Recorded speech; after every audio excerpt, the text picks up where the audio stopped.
Hello दोस्तों, welcome to my YouTube channel educational Adda. दोस्तों, हम लोग एडिटोरिया की बुक से 5000 प्लस एनसीईआरटी का एमसीक्यू देख रहे थे, जिसे हम लोग प्रैक्टिस सेट के माध्यम से कवर कर रहे हैं। अभी तक हम लोगों ने प्रैक्टिस सेट नंबर 6 तक कवर कर लिया है। आज हम लोग प्रैक्टिस सेट नंबर 7 को देखेंगे।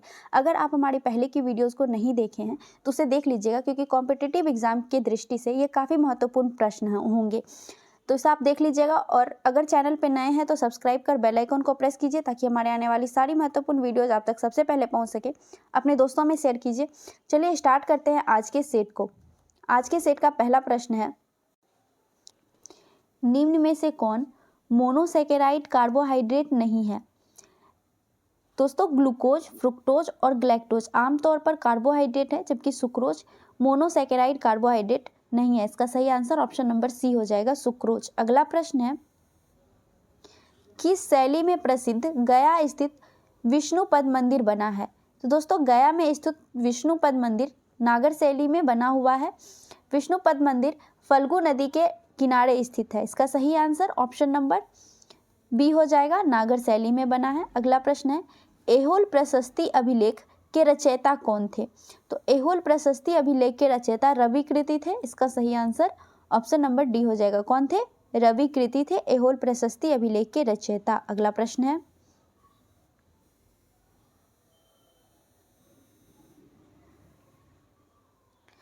सतलज और काली नदी के बीच स्थित हिमालय के भाग को किस नाम से जाना जाता है? दोस्तों, सतलज और काली नदी के बीच स्थित हिमालय को कुमायूं हिमालय के नाम से जानते हैं। किस हिमालय के नाम से जानते हैं? कुमायूं हिमालय के नाम से। इसका सही आंसर ऑप्शन नंबर डी हो जाएगा। अगला प्रश्न है, द्वितीय प्रदूषक निम्नलिखित में से कौन सा है? तो द्वितीय प्रदूषक स्मॉग है। कौन है? स्मॉग। जबकि carbon dioxide, carbon monoxide, fly ash, ये सभी प्रथम प्रदूषक है। अगला प्रश्न है, बंधुआ मजदूरी व्यवस्था का निराकरण संविधान के किस अनुच्छेद से संबंधित है? दोस्तों, अनुच्छेद 23 में बंधुआ मजदूरी की व्यवस्था की गई है। इसका सही आंसर ऑप्शन नंबर बी हो जाएगा। अगला प्रश्न है, विद्युत धारिता का मात्रक होता है? दोस्तों, विद्युत धारिता का मात्रक फैराडे है। इसका सही आंसर ऑप्शन नंबर ए हो जाएगा। क्या हो जाएगा? Option number A, Faraday. अगला प्रश्न है, यूरेनियम के रेडियोधर्मी विघटन का अंतिम उत्पाद है? तो दोस्तों, यूरेनियम के रेडियोधर्मी विघटन का अंतिम उत्पाद सीसा है। क्या है? सीसा। इसका सही आंसर ऑप्शन नंबर ए हो जाएगा। अगला प्रश्न है, भारत में बाघ परियोजना की शुरुआत कब की गई थी? तो बाघ परियोजना की शुरुआत 1973 ईस्वी में की गई थी। कब की गई थी? 1973 ईस्वी में। इसका सही आंसर ऑप्शन नंबर बी हो जाएगा। अगला प्रश्न है, निम्नलिखित में से कौन सा युग्म सुमेलित है? पहला है बक्सर का युद्ध। दोस्तों, बक्सर का युद्ध हेक्टर मुनरो तथा शुजाउद्दौला, शाह आलम द्वितीय और मीर कासिम के बीच हुआ था, जो कि ऑप्शन में नहीं दिया हुआ है, तो यह सुमेलित नहीं है, ये गलत हो जाएगा। दूसरा है वांडीवास का युद्ध, जिसमें फ्रांसीसी के विरुद्ध ईस्ट इंडिया कंपनी के बीच हुआ था, जो कि बिल्कुल सही है, तो यही सुमेलित है। ऑप्शन नंबर 20 का सही हो जाएगा। वांडीवास के युद्ध में ही दोस्तों फ्रांसीसी को अपनी कंपनी भारत से हटानी पड़ी थी। तीसरा है जालियांवाला बाग का युद्ध, जो बैसाखी के दिन हुआ था, अप्रैल 1919 ईस्वी में, जिसमें जनरल ओ डायर ने गोली चलाने का आदेश दिया था, तो ये भी सुमेलित नहीं है। तीसरा है खेरा का युद्ध। खेरा का युद्ध दोस्तों निजाम तथा दक्कन के सूबेदार के बीच हुआ था, जो कि इसमें ऑप्शन में नहीं दिया हुआ है, तो ये भी गलत हो जाएगा। सिर्फ एक ही सुमेलित है, वांडीवास का युद्ध, जो कि ऑप्शन नंबर बी में है। इसका सही आंसर ऑप्शन नंबर बी हो जाएगा। अगला प्रश्न है, पांडिचेरी की संधि किसके बीच हुई थी? तो दोस्तों, पांडिचेरी की संधि अंग्रेज तथा फ्रांसीसी के बीच हुई थी, तो इसका सही आंसर ऑप्शन नंबर सी हो जाएगा, अंग्रेज और फ्रांसीसी। अगला प्रश्न है,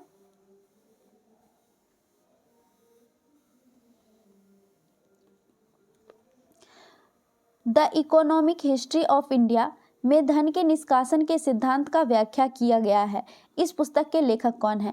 तो दोस्तों, इस पुस्तक के लेखक रमेश चंद्र दत्त हैं। The economic history of India के लेखक रमेश चंद्र दत्त है। इसका सही आंसर ऑप्शन नंबर सी हो जाएगा। अगला प्रश्न है, दूध निम्नलिखित में से किसका उदाहरण है? तो दोस्तों, दूध पायस का उदाहरण है। किसका उदाहरण है? पायस का। इसका सही आंसर ऑप्शन नंबर डी हो जाएगा। अगला प्रश्न है, सुपीरियर झील किस दो देशों के बीच स्थित है? तो अमेरिका और कनाडा के बीच स्थित है सुपीरियर झील। किसके बीच स्थित है? अमेरिका एवं कनाडा के बीच। इसका सही आंसर ऑप्शन नंबर सी हो जाएगा। अगला प्रश्न है जीडीपी का आंकड़ा कौन जारी करता है? दोस्तों जीडीपी का आंकड़ा NSSO यानी नेशनल सैंपल सर्वे ऑफिस के द्वारा जारी किया जाता है, जिसका सही आंसर ऑप्शन नंबर सी हो जाएगा। अगला प्रश्न है इनमें से कौन सा पौधा नाइट्रोजन स्थिरीकरण में सहायक नहीं है?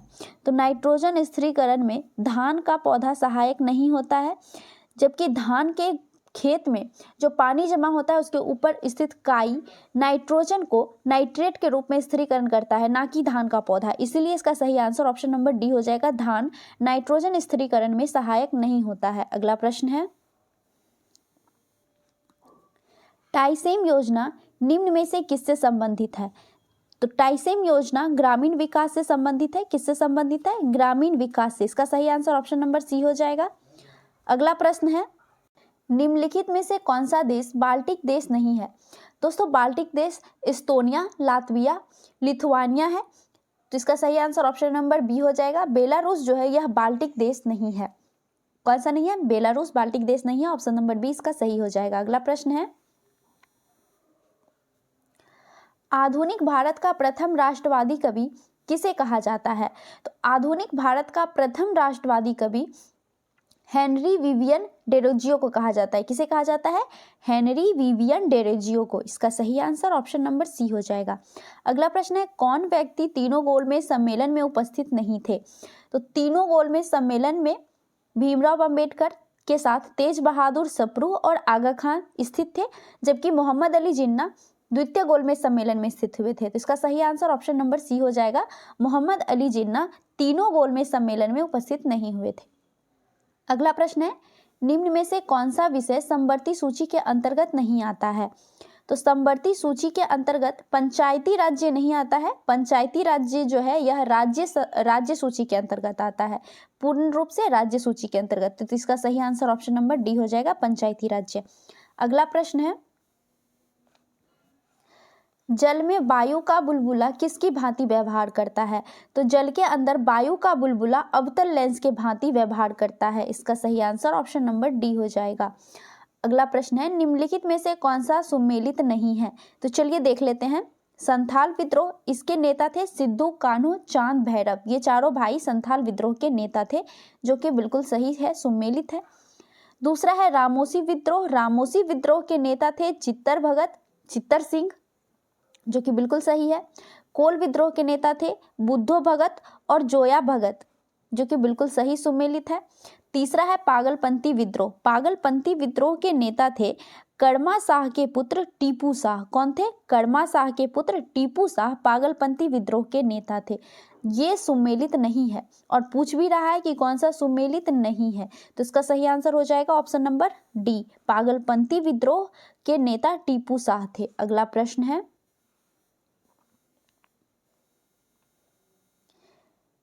निम्नलिखित युद्ध को कालक्रम के अनुसार व्यवस्थित करें। तो चलिए देख लेते हैं कौन सा युद्ध कब हुआ था। पहला है वांडीवास का युद्ध। दोस्तों वांडीवास का युद्ध 1760 ईस्वी में हुआ था। प्रथम कर्नाटक युद्ध यह 1746 से स्टार्ट हुआ था और 48 तक चला था।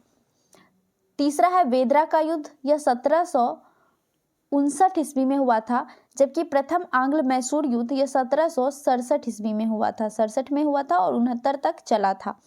तो इसका सही कालक्रम क्या हो जाएगा? हो जाएगा 2, जो कि प्रथम कर्नाटक युद्ध है, 2, 3, 1 और 4, जो कि ऑप्शन नंबर डी में स्थित है। इसका सही आंसर ऑप्शन नंबर डी हो जाएगा। अगला प्रश्न है किस बौद्ध संगीति के दौरान अभिधम्म पिटक की रचना की गई थी? तो तृतीय बौद्ध संगीति, जो कि अशोक के समय में पाटलिपुत्रा में हुई थी, उसी के दौरान अभिधम्म पिटक की रचना की गई थी। इसका सही आंसर ऑप्शन नंबर सी हो जाएगा, तृतीय बौद्ध संगीति में। अगला प्रश्न है निम्नलिखित घटनाओं का सही क्रम क्या है, सही कालक्रम क्या है? तो चलिए देख लेते हैं। क्रिप्स मिशन यह 1942 ईस्वी में हुआ था। कब हुआ था? अप्रैल 1942 में। कब हुआ था? अप्रैल 1942 में। अगस्त प्रस्ताव यह हुआ था अगस्त 1940 ईस्वी में। भारत छोड़ो आंदोलन 8 अगस्त 1942 ईस्वी को शुरू किया गया आंदोलन था, और व्यक्तिगत सत्याग्रह यह 17 अक्टूबर 1940 ईस्वी में हुआ था। अक्टूबर 1940 ईस्वी को व्यक्तिगत सत्याग्रह हुआ था। तो इसका सही क्रम क्या हो जाएगा? इसका सही क्रम हो जाएगा 2, 4, 1 और 3, जो कि ऑप्शन नंबर सी में है। तो इसका सही आंसर ऑप्शन नंबर ए में है 2, 4, 1 और 3। तो इसका सही आंसर ऑप्शन नंबर ए हो जाएगा। अगला प्रश्न है, निम्नलिखित में कौन सी नदी विषुवत रेखा को 2 बार काटती है? दोस्तों, विषुवत रेखा को 2 बार कांगो नदी काटती है, जिसे जायरे नदी के नाम से भी जाना जाता है। कौन सी नदी है? कांगो नदी, जिसे जायरे नदी के नाम से जानते हैं। यह विषुवत रेखा को 2 बार काटती है। इसका सही आंसर ऑप्शन नंबर बी हो जाएगा, कांगो नदी। लेकिन अगर कर्क रेखा की बात करें तो कर्क रेखा को भारत में स्थित माही नदी कर्क रेखा को 2 बार काटती है, और मकर रेखा को लिम्पोपो नदी 2 बार काटती है। आपको याद रखना है, काफी महत्वपूर्ण प्रश्न है ये, तो आपको याद रखना है, लिम्पोपो नदी मकर रेखा को 2 बार काटती है, माही नदी कर्क रेखा को 2 बार काटती है, जबकि कांगो या जायरे नदी यह विषुवत रेखा को 2 बार काटती है। अगला प्रश्न है, कार्टाजेना प्रोटोकॉल का संबंध किससे है? तो कार्टाजेना प्रोटोकॉल का संबंध जैव सुरक्षा से है। किससे है? जैव सुरक्षा से। इसका सही आंसर ऑप्शन नंबर डी हो जाएगा। अगला प्रश्न है, चश्मे के लेंस किस कांच से बनाए जाते हैं?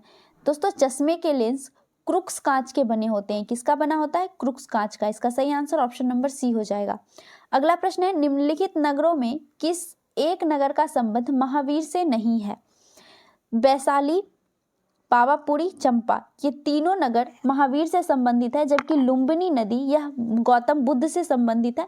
लुम्बिनी में गौतम बुद्ध का जन्म स्थल है। तो इसका सही आंसर क्या हो जाएगा? ऑप्शन नंबर डी हो जाएगा। लुम्बिनी महावीर से संबंधित नहीं है, यह बुद्ध से संबंधित है। अगला प्रश्न है, निम्न में से कौन सही सुमेलित नहीं है? एक तरफ वंश दिया हुआ है, दूसरी तरफ राजधानी दिया हुआ है। तो चलिए देख लेते हैं कौन सा सही सुमेलित नहीं है। चंदेल की राजधानी खजुराहो या महोबा था, जो कि बिल्कुल सही सुमेलित है। दूसरा है सोलंकी, तो सोलंकी की राजधानी अहिलवारा, ये भी सही सुमेलित है। प्रतिहार की राजधानी कन्नौज, बिल्कुल सही सुमेलित है। कलचूड़ी की राजधानी त्रिपुरी था, ना कि अजमेर। क्या था? त्रिपुरी। और आपको बता दें दोस्तों, कलचूड़ी की स्थापना कोक्कल प्रथम के द्वारा 845 ईस्वी में किया गया था। कब किया गया था? 845 ईस्वी में कोक्कल प्रथम के द्वारा किया गया था। याद रखिएगा, काफी इंपॉर्टेंट क्वेश्चन है। अगला प्रश्न है, मोढेरा का सूर्य मंदिर किस राज्य में स्थित है? तो मोढेरा का सूर्य मंदिर गुजरात में स्थित है। इसकी स्थापना भीमदेव सोलंकी के द्वारा किया गया था। इसका सही आंसर ऑप्शन नंबर बी हो जाएगा, गुजरात। अगला प्रश्न है,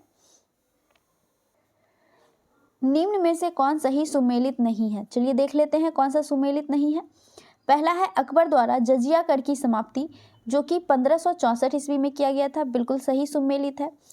दीन इलाही धर्म की स्थापना अकबर के द्वारा 1582 ईस्वी में शुरू किया गया था, ये भी सही सुमेलित है।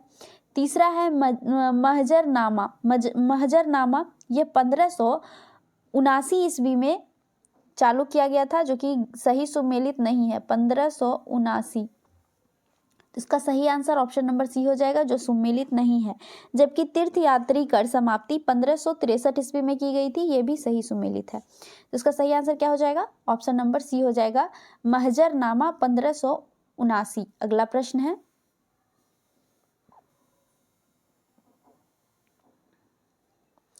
मनसबदारी व्यवस्था में 2 अस्पा सिंह अस्पा का प्रचलन किसने किया था? दोस्तों, मनसबदारी व्यवस्था यह अकबर के द्वारा चलाया गया था, लेकिन मनसबदारी व्यवस्था में 2 अस्पा और सिंह अस्पा का प्रचलन जहांगीर के द्वारा शुरू किया गया। तो इसका सही आंसर ऑप्शन नंबर डी हो जाएगा, जहांगीर। अगला प्रश्न है, चौसा का युद्ध कब हुआ था? तो चौसा का युद्ध 1539 ईस्वी में हुआ था। इसका सही आंसर ऑप्शन नंबर सी हो जाएगा। अगला प्रश्न है, निम्न में से कौन सा विकल्प बंधनों की क्रियाशीलता के सही क्रम को दर्शाता है? तो एकल बंध यानी सिंगल बाउंड डबल बाउंड से कमजोर होता है, सिंगल बाउंड से ज्यादा मजबूत द्विबंध होता है, और द्विबंध से ज्यादा मजबूत ट्रिपल बंध होता है। तो इसका सही आंसर ऑप्शन नंबर सी हो जाएगा। अगला प्रश्न है, निम्न में से किस अंग में आवश्यकता से अधिक शर्करा या कार्बोहाइड्रेट ग्लाइकोजन के रूप में संचित रहते हैं? तो यकृत यानी लीवर में अधिक शर्करा या कार्बोहाइड्रेट ग्लाइकोजेन के रूप में संचित रहता है। इसका सही आंसर ऑप्शन नंबर सी हो जाएगा। अगला प्रश्न है, किस योजना काल में 14 बैंकों का राष्ट्रीयकरण किया गया था? तो 14 बैंकों का राष्ट्रीयकरण चौथी पंचवर्षीय योजना के समय किया गया था। इसका सही आंसर ऑप्शन नंबर बी हो जाएगा। अगला प्रश्न है, जिन वस्तुओं का उपयोग साथ साथ किया जाता है उन्हें कहा जाता है, तो उन्हें पूरक वस्तु कहते हैं। जिन दो वस्तुओं का उपयोग साथ साथ किया जाता है वो एक दूसरे का पूरक वस्तु होता है। तो इसका सही आंसर ऑप्शन नंबर ए हो जाएगा। अगला प्रश्न है, भारतीय मानक समय रेखा किस राज्य से होकर गुजरती है? तो भारतीय मानक समय रेखा टोटल 5 राज्यों से होकर गुजरती है। उत्तर प्रदेश, मध्य प्रदेश, छत्तीसगढ़, उड़ीसा और आंध्र प्रदेश। किससे होकर नहीं गुजरती है? हिमाचल प्रदेश से। इसका सही आंसर ऑप्शन नंबर डी हो जाएगा। किससे किससे होकर गुजरती है? तो आपको याद रखना है कि टोटल 5 राज्य से भारतीय मानक रेखा गुजरती है। उत्तर प्रदेश, मध्य प्रदेश, छत्तीसगढ़, उड़ीसा और आंध्र प्रदेश। काफी महत्वपूर्ण प्रश्न है, आप इसको ध्यान रखिएगा। इससे एक क्वेश्चन आते ही आते हैं, तो इसको आपको याद रखना है। अगला प्रश्न है, निम्नलिखित में से कौन सुमेलित नहीं है? चलिए देख लेते हैं कौन सा सुमेलित नहीं है। चांगला दर्रा जम्मू कश्मीर में स्थित है, बिल्कुल सही है। सिपकिला दर्रा हिमाचल प्रदेश में स्थित है, बिल्कुल सही है। तीसरा है बॉमडिला दर्रा जो कि अरुणाचल प्रदेश में है, ना कि उत्तराखंड में। कहाँ है? अरुणाचल प्रदेश में है। तो सही सुमेलित नहीं है पूछ रहा है, इसलिए इसका सही आंसर ऑप्शन नंबर सी हो जाएगा। बॉमडिला दर्रा अरुणाचल प्रदेश में और नाथुला दर्रा सिक्किम में स्थित है, जो कि बिल्कुल सही है। तो इसका सही आंसर ऑप्शन नंबर सी हो जाएगा। अगला प्रश्न है, भारत में पश्चिमी तट की अपेक्षा पूर्वी तट पर चावल की पैदावार अधिक क्यों होती है? तो भारत में पश्चिमी तट की अपेक्षा पूर्वी तट पर चावल का पैदावार इसलिए होता है क्योंकि पूर्वी तट पश्चिमी तट से चौड़ा होता है और डेल्टाई क्षेत्र होता है, और डेल्टाई क्षेत्र में चावल की पैदावार अधिक होती है। तो इसका सही आंसर ऑप्शन नंबर डी हो जाएगा कि पूर्वी तट पश्चिमी तट से चौड़ी है तथा डेल्टा क्षेत्र है। अगला प्रश्न है, केंद्र और राज्य विधायी संबंध संविधान के किस भाग में उपबंध किया गया है? तो केंद्र और राज्य का विधायी संबंध भाग 11 में है। संविधान के भाग 11 आर्टिकल 245 से 255 के बीच है। तो इसका सही आंसर ऑप्शन नंबर बी हो जाएगा। अगला प्रश्न है,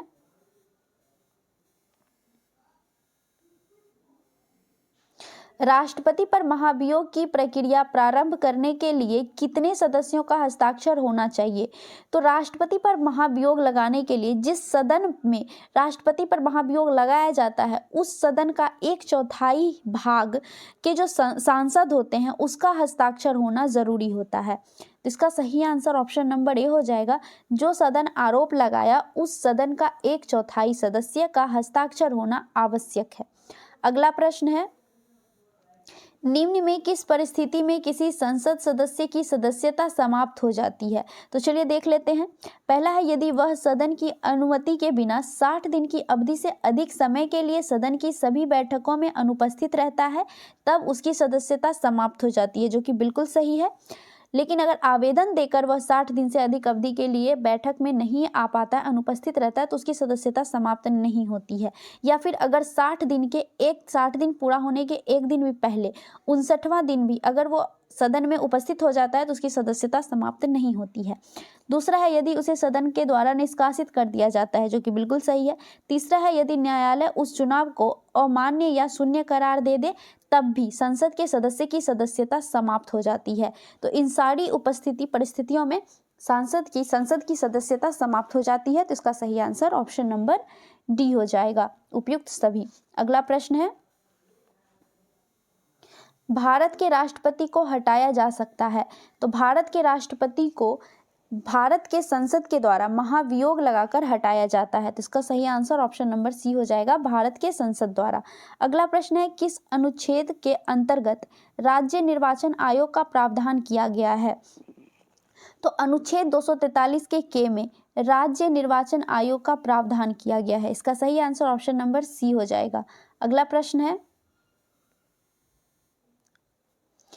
कि संविधान संशोधन में पिछड़े वर्ग संबंधित आयोग का प्रावधान है? तो दोस्तों